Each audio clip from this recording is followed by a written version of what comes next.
it's Laura again. Thank you for joining us to continue our chat about our Narrative Therapy Tree of Life project from the Dulwich Center Foundation.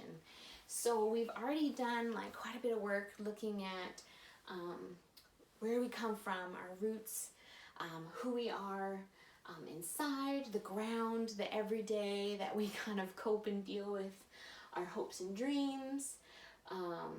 So we've already done quite a bit of the core work, and now in our next session we're going to be looking at the leaves, the different people, the different influencers in our life, and also the gifts, the fruit, the flowers, what the tree has produced because of those gifts. So before we dive into those next two things, the leaves and the gifts, we're going to practice another grounding technique or self-soothing stress reduction technique. So again, I'm teaching you these, but feel free to use your own or adapt the ones that I'm teaching you. These have all been gifted and taught to me, so hopefully something works for you. So this one is just using the five senses, and I often just use my hand to remember where I'm at. And so I begin by looking around the room and naming 5 things I can see. And so I look around, okay, out the window, I see the light, I see the reflection, I see, my children's picture, and then I name them as much in detail. So there's 5 things visual that I can see. And then I name 4 things I can hear. And so sometimes I have to be quite quiet and listen, because it's not always, you can't always hear right away. You actually have to sit and quiet and listen and be mindful of the auditory around you. And then I go into, 3 things that I can feel. And so whether it's myself, my soft skin, my hair, a physical chair, a soft blanket, I just name 3 things that I can feel. And I try to be really mindful of what it feels like to me and think about it and feel it and connect to it.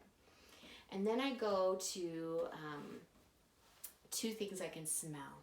And so that's why I often have a candle ready and going, because I love scents and I love oils. I often have lavender beside me or citrus, and lots of these different scents actually can either uplift or calm. So it's really good to just know a little bit about aromatherapy. And then one thing I can taste. And usually I have a cup of tea or coffee or something that I really enjoy, that I can taste, be mindful of how it goes in.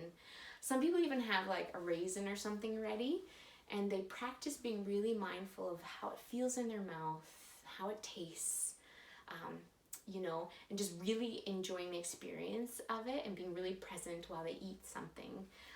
So that's another option too. So all these techniques and doing these 5, 4, 3, 2, 1, using the senses is just to ground you again, bring you back to the present moment. And the more we practice this when we're calm, the easier it'll be that when we're stressed or heightened or triggered, then we can bring it in and practice it to bring our nervous system down, bring our brain kind of back together to be in the present moment, to be able to think and process more clearly. Okay, I hope that helps. Well, let's begin. So today we're going to look at these 2 pieces of the leaves and or the fruit. So the leaves are actually looking at the important people in your life, historically or present. So who plays an important role in your life? What type of influence have they had? How have they helped you? And do you feel like you have played an important role in their lives? And so one of the first people that come to my mind is my mentor. And she began as my teacher, and she became a mentor, and she became a friend. She became a colleague. And so this woman, Mel, still plays a huge role in my life and has been for the last 15 plus years. And so I think about her as such a gift. And also that I think I have played a role in her life too. And it looks a bit different, but it's been a very mutual growing experience for both of us together. So that's the kind of thing you think about. You think about their influence on you and your influence on them. And so it doesn't have to be you know, huge. It could have been a teacher from when you were younger. It could have been, you know, this may be small, but actually the other day I went to the grocery store and my card wasn't working, and the teller actually paid for the rest of my groceries. And I was like, I was quite embarrassed about this, but she just like hit me that she would just so quickly pull out her own debit card and pay for the rest of my groceries. And I just, like, this woman who works at the local grocery store totally had an impact and influence on my life. And it caused me to want to like gift and give back something. So like, it doesn't have to be necessarily, it could be a one-time event, it could be like a repeated event, it could be a parent, it could be a colleague, it could be, you know, anything. So basically it's just naming the different people and the gifts that they've been to you. And it could be actually like a pet, an important animal to you, because I know a lot of times people have like such a connection to a pet in a way that is unexplainable to others who don't have pets. But include that if there's been a pet who's been really close and important to you, and what have they given you, and then also what have you given them. So include those pieces because they're really important. Basically also too, if there's anybody who has died that has a big influence on your life, I want you to include them too. You can maybe do it a different color, but include them, and include the impact that they've had, the gifts that they've given, the legacy they leave, because it is all important. Whether they're present here physically on earth, they still have an influence and a role in who we are on a daily basis. So make sure you include those too.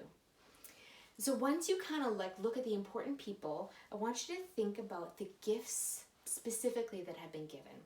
So what have they provided you? Support, finances, encouragement. Like for me, it was different people who helped me get into college because I didn't know how. So it's like different important pieces that they've given to help you to get where you are right now. How have these gifts helped you? How have they influenced you? For example, my mentor has influenced me because now I really want to mentor others, and I really want to help others discover their gifts, discover their strengths. So I want you to include like how it's impacted you and how you want to give those gifts back. And then once we kind of draw that, you can choose to do it in like flowers or fruit, however you want to do it, or just write it, whatever works best for you. It's looking at the gifts that people are, and then also how that's caused growth in you. And once you kind of do that, I want you to just kind of think about, is there a way to like thank somebody? And so whether it's like writing a letter, making a video clip and sending it, texting them, calling them, I want you to really consider connecting with one person who has been a gift to you and who has caused some fruit in your life, or flowering in your life, blossoming in your life, and thank them. Send them something tangible, or written something to say like, hey, you may not know this, but you were a big impact in my life, and you have helped me give back in some way. So it's just a nice way to like solidify this piece of recognizing a gift you've been given, and just to say thank you for that. Maybe even if it's something for yourself that, you know, thank, if your mom or your dad is no longer here, but just even writing something to say thank you for this gift you've given me.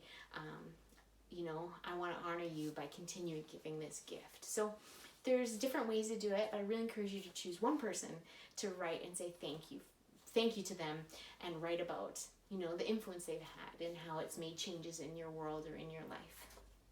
So I hope you can kind of, when you start to see it, recognize that there's different gifts that you've been given, and then resources, and how it actually like comes out in who you are and what you do today, and that you also have influence in other people because of these gifts. So yeah, I hope that helps, and I hope that kind of fills your tree up a little bit, and that you're able to admire this beauty that you have kind of begun and looked at. And then the next step we're going to talk about is some of the storms that may threaten this tree. But for right now, I want you to just honor this tree, take some time to admire it and look at it. And maybe if you've learned one thing, talk to one person about something you've learned about your tree, just again to anchor the change that you've kind of noticed and seen in you. All right, thanks. Take care. See you next session.